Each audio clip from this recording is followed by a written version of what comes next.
ভাৰতীয় ক্ৰিকেট নিয়ন্ত্ৰণ বৰ্ড চমুকৈ BCCIৰ সচিব দেৱজিৎ শইকীয়াক আজি বিশেষ সম্বৰ্ধনা জ্ঞাপন কৰা হয়। নলবাৰী ক্ৰীড়া সন্থাৰ উদ্যোগত নলবাৰী জিলা পুথিভঁৰাল প্ৰেক্ষাগৃহত অনুষ্ঠিত বিশেষ সম্বৰ্ধনা অনুষ্ঠানটোত উপস্থিত থাকে অসম চৰকাৰৰ কেবিনেট মন্ত্ৰী তথা নলবাৰী ক্ৰীড়া সন্থাৰ সভাপতি জয়ন্ত মল্ল বৰুৱা, সম্পাদক বুবুল তালুকদাৰ, উপসভাপতি হেমেন্দ্ৰ মহন্ত আৰু মনোজ কুমাৰ চৌধুৰী, কোষাধ্যক্ষ পংকজ ডেকাকে ধৰি জিলাখনত শতাধিক ক্ৰীড়া সংঘ, ক্লাব প্ৰশিক্ষণ কেন্দ্ৰকে আদি কৰি বহুকেইজন ক্ৰীড়া সংগঠন। অনুষ্ঠানত উপস্থিত থাকি BCCIৰ সচিব দেৱজিৎ শইকীয়া নলবাৰীত এখন আন্তঃৰাষ্ট্ৰীয় মানদণ্ডৰ ক্ৰিকেট ষ্টেডিয়াম নিৰ্মাণ হ'ব বুলি মন্তব্য কৰে। মল্ল বৰুৱাৰ নেতৃত্বত নলবাৰী ক্ৰীড়া সন্থাই ইয়াৰ যিখিনি ক্ৰীড়াৰ পৰিৱেশ আৰু ইনফ্ৰাষ্ট্ৰাকচাৰ গঠন কৰিব লাগে সমস্ত কাম খুব সুচাৰুৰূপে কৰিছে আৰু 3 বছৰত যিখিনি ডেভেলপমেণ্ট হৈছে এইখিনি জিলিকি উঠা হৈ পৰিছে আৰু হয়তো 3 মাহৰ ভিতৰত ইয়াতে এটা খুব সুন্দৰ ফুটবল লগতে এথলেটিক্সৰ ষ্টেডিয়াম এটা হ'বলৈ গৈ আছে আৰু ইয়াৰ লগতে এতিয়া তেখেতৰ অনুৰোধত অসম ক্ৰিকেট সন্থা তথা ভাৰতীয় ক্ৰিকেট কণ্ট্ৰল বৰ্ডে যদি ওচৰতে ক্ৰিকেটৰ কিবা এটা ইনফ্ৰাষ্ট্ৰাকচাৰ কৰি দিব পাৰে তেনেকুৱা এটা অনুৰোধ কৰিছে জয়ন্ত মল্ল বৰুৱা ডাঙৰীয়াই আৰু সেইকাৰণে আজি তেখেতৰ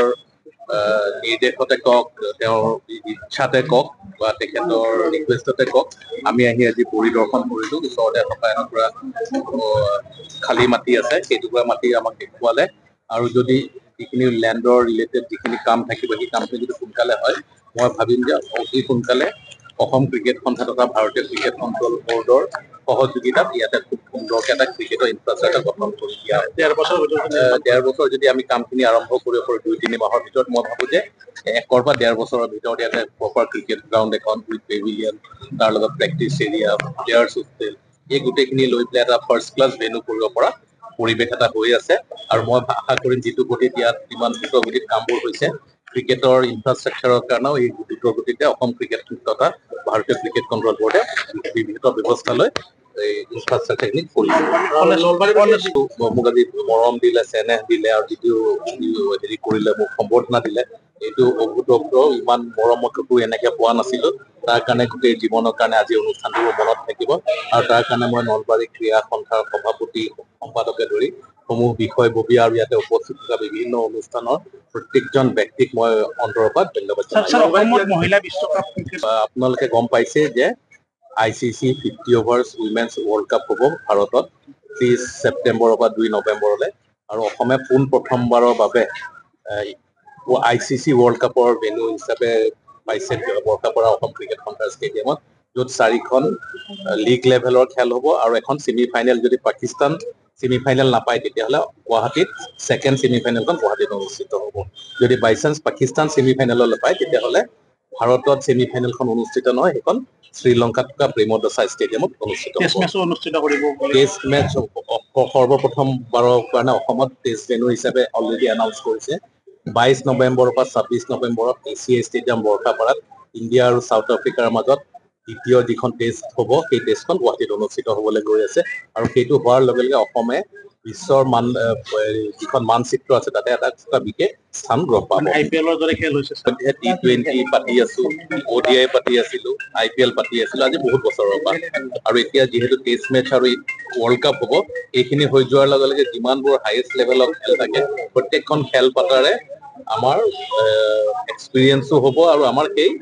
অপেনিংটো হৈ যাব। অসমত ইমান ডাঙৰ অপেনিং আগতে কেতিয়াও হোৱা নাছিলে। টেষ্ট মেচ চেণ্টাৰ হোৱা মানে ক্ৰিকেটৰ কাৰণে ফুল প্লেজেড এটা ক্ৰিকেট চেণ্টাৰ হিচাপে হেৰি কৰা হয়, এনাউন্স কৰা হয় আৰু সেইটো হ'বলৈ গৈ আছে নৱেম্বৰৰ 22 তাৰিখ গুৱাহাটীত। দেৱজিৎ শইকীয়া ডাঙৰীয়া নলবাৰীলৈকে আহিছিল। নলবাৰীৰ ক্ৰীড়াৰ আন্তঃগাঁথনি তেখেতে সুন্দৰভাৱে লক্ষ্য কৰিলে। আমি যিখিনি ক্ৰীড়াৰ আন্তঃগাঁথনি কৰি আছো সেই গোটেইখিনি কথা লক্ষ্য কৰাৰ লগে লগে আমি ইয়াত এখন ক্ৰিকেটৰ অত্যাধুনিক খেলপথাৰ এখন নিৰ্মাণ কৰাৰ কাৰণে আহ্বান জনাইছিলো। তেখেতক আমি ক'ত নিৰ্মাণ কৰিব লাগে সেই সম্পৰ্কীয় ভূমি ইত্যাদিও দেখুৱাইছিলো আৰু তেখেতে গোটেইখিনি চাই আগ্ৰহ প্ৰকাশ কৰিছে যে খুব সোনকালে নলবাৰীত এখন পূৰ্ণাংগ ক্ৰিকেট খেলপথাৰ কেনেকে নিৰ্মাণ কৰিব পাৰি, কাৰণ আমাৰ নলবাৰীত যথেষ্ট ভাল ক্ৰিকেট খেলুৱৈ আছে। প্ৰতিটো হেৰিতে আমাৰ নলবাৰীৰ খেলুৱৈসকলে খুব ভাল ৰিজাল্ট কৰি থকা দেখা গৈছে সেইকাৰণে নলবাৰীত ক্ৰিকেটৰ আন্তঃগাঁথনিৰ অত্যন্ত প্ৰয়োজন আৰু তেখেতে আগ্ৰহ প্ৰকাশ কৰিছে যে BCCI আৰু ACAৰ উদ্যোগত ইয়াত এখন ক্ৰিকেট খেলপথাৰ নিৰ্মাণ কৰিব পাৰি নেকি আৰু সেই মৰ্মে আমি আজি প্ৰাৰম্ভিক আলোচনাখিনি কৰিছো তাৰ লগে লগে নলবাৰীবাসী ৰাইজে নলবাৰী ক্ৰীড়া সন্থাৰ উদ্যোগত নলবাৰীৰ বিভিন্ন ক্ৰীড়া সংগঠনে তেখেতক আজি BCCIৰ সচিবৰ দৰে এটা গুৰুত্বপূৰ্ণ পদত অধিষ্ঠিত হোৱাৰ কাৰণে সম্বৰ্ধনা জনাইছে আৰু এই সম্বৰ্ধনা সভাত ময়ো উপস্থিত থাকিলো সঁচাকৈয়ে নলবাৰীৰ ক্ৰীড়াৰ ক্ষেত্ৰত তেখেতৰ যি মৰম বা তেখেতে যি ধৰণে আমাক সদায় দিশ নিৰ্দেশনা দি আছে তাৰ বাবে তেখেতক ধন্যবাদ জ্ঞাপন কৰিছোঁ নলবাৰীৰ পৰা প্ৰণৱজ্যোতি কলিতাৰ ৰিপৰ্ট এনি ভাৰত 24